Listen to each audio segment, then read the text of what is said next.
I'm very pleased indeed to be able to welcome Louis Mosley from our headline sponsor Palantir, who'll set the scene for the day, delivering his keynote address. Louis, over to you.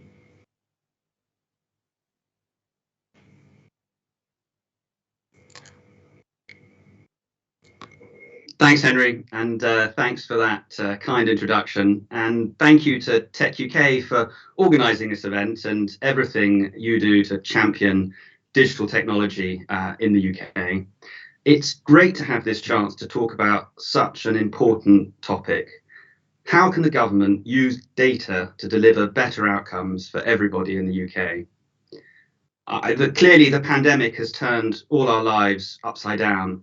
But I think it's also unleashed some incredible innovation, and not least in the way the government uses data.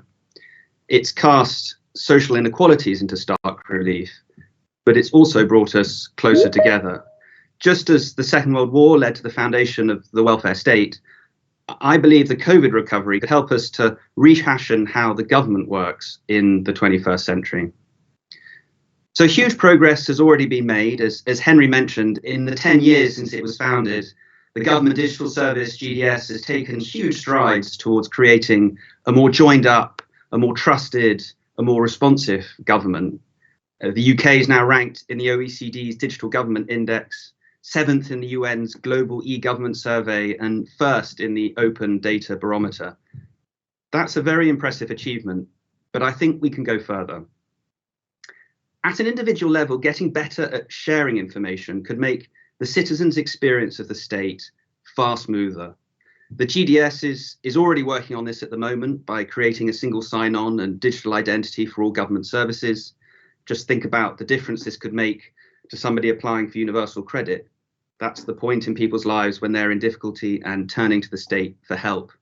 If HMRC and DWP were able to share data more effectively, we could transform the citizens' experience of government. And you could also stamp out benefits error and fraud that could save 4.6 billion a year.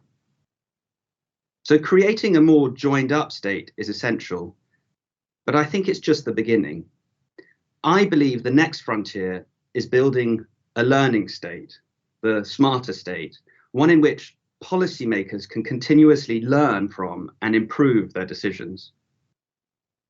Before I go into that, I wanted to share a little bit about us, about Palantir, and what we've learned about using data over the past 18 years.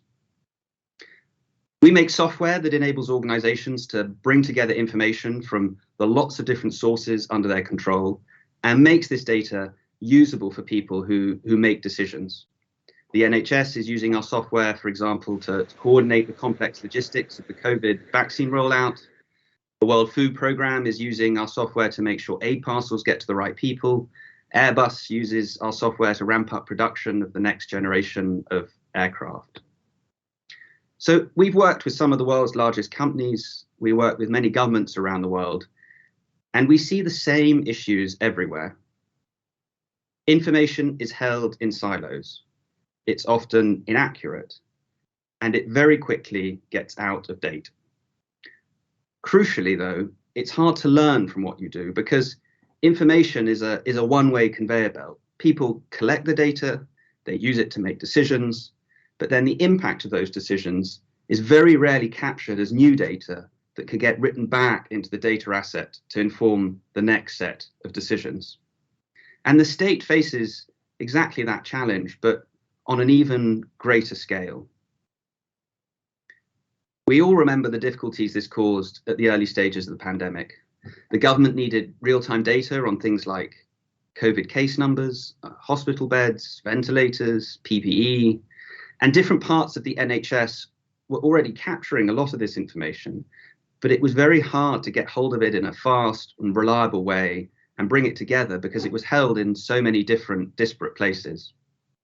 So we helped the NHS to develop a platform that could provide these different organizations that were involved in the response with a secure, reliable, and timely information so that they could make those better informed decisions.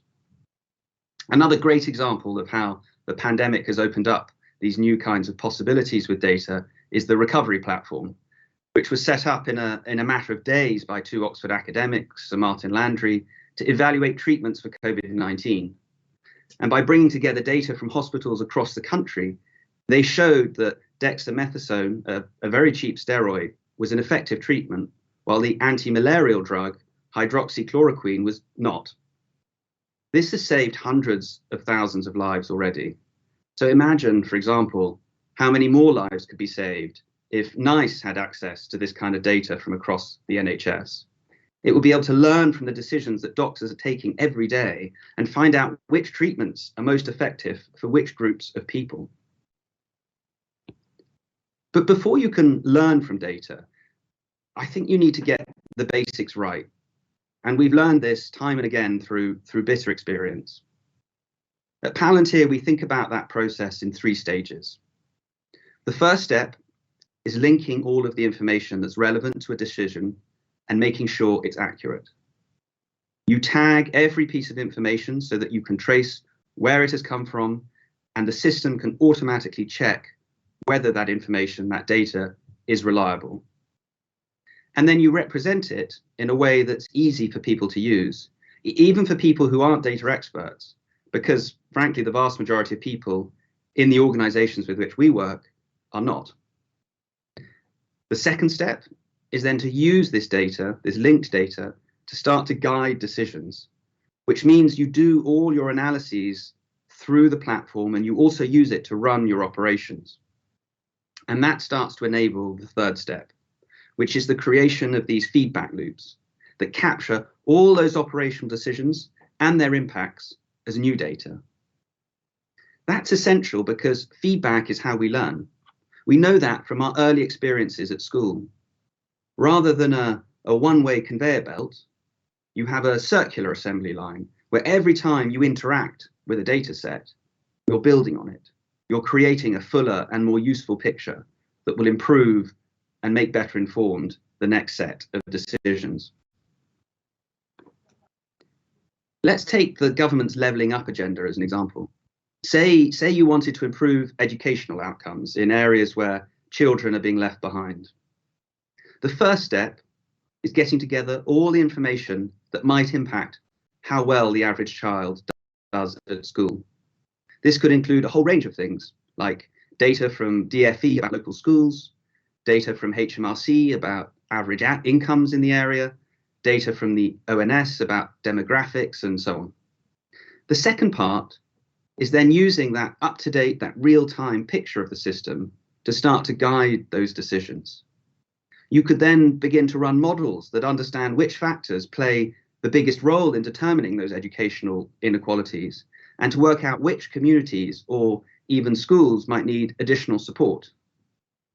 And then that third part is learning from these decisions that you make based on that analysis and that insight. So, for example, you could start to offer support for parents in one area and extra tuition in another, and see which has the biggest impact. And we saw this happen on the NHS COVID vaccination programme. The NHS had, for the first time, live data from across the whole country, updating in near real time on the rollout of the vaccine. And as inequalities in uptake began to emerge, as inevitably they did, the NHS was able to spot these immediately and then begin to design very targeted interventions to address these. And then they were able to watch as these interventions played out to determine how effective they were, and then adjust or expand them accordingly. Now let's look at the biggest challenge I would argue we face, which is getting to net zero greenhouse gas emissions by 2050. It's incredibly hard to understand the true carbon footprint of a single product, let alone a whole country. For example, there's a lot of debate on how environmentally friendly electric cars really are, because making them is such a carbon intensive process, mainly due to the batteries. So to calculate emissions accurately, you need to get granular, looking at the raw data across the whole value chain, the whole supply chain, rather than just back of the envelope estimates based on inputs and outputs. So imagine if BEIS could bring together data on emissions from every street and every farm and every factory in the UK and create that dynamic digital twin of the country's energy. It could check whether companies were really fulfilling their emissions pledges. It could publish data that would help to guide individuals as they make choices, like the carbon footprint of different journeys. And it could see which policies, which regulations, which interventions were actually having the desired impact. But I think before you can use data in any of the ways that I've just described, you need effective data governance. At the heart of this it's a data governance problem. If you can't protect the sensitive information, if you can't be sure that only the people who are intended to see the data can see it and nobody else, then you can't start to share it. And if you can't share the data, then you can't build up an accurate picture of the system, and you can't start to work with and collaborate with other organizations. Our solution as a software company is to build those governance controls into our software so that you use them as you're managing the data. This means you can do things like easily de-identify information and make sure that it can only be accessed by the authorized person for a very specific purpose for a very limited amount of time. And users can usually do all of this, all the analysis they need within the software itself, so that the data can stay within that secure and auditable environment, rather than floating around on emails or in shared files, which is often the way, unfortunately, that information governance is done currently. And that gives organizations much more control over exactly what data they're sharing, who's seeing it, and it means you can start to do that kind of sharing much quicker. And I think this is essential because we can only realize the full potential of data if people trust the government to use it wisely. We need to communicate how people's information is being used, who it's being shared with, and how it's being protected. Otherwise, the public will opt out of schemes that could do an enormous amount of good with the right governance, like, for example, the sharing of health records. Imagine a world where everybody in the UK could log onto a website and choose what purposes they would allow their personal data to be used for and find out how their privacy was being preserved. I think we should be aiming for exactly that level of transparency. And I'd like to close with a bit of a rallying cry, if I may. The government has access to an extraordinary amount of information. And I think the government has a duty to use that information to improve all of our lives, just as the government has a duty to use taxpayers' money for the public good. And a state that was continuously learning wouldn't just be more effective, I think it would also be more accountable.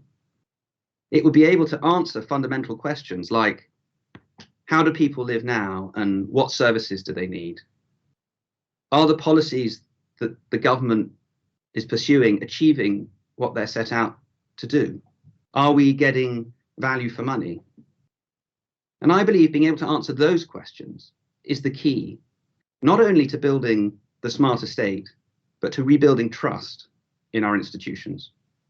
Thank you very much.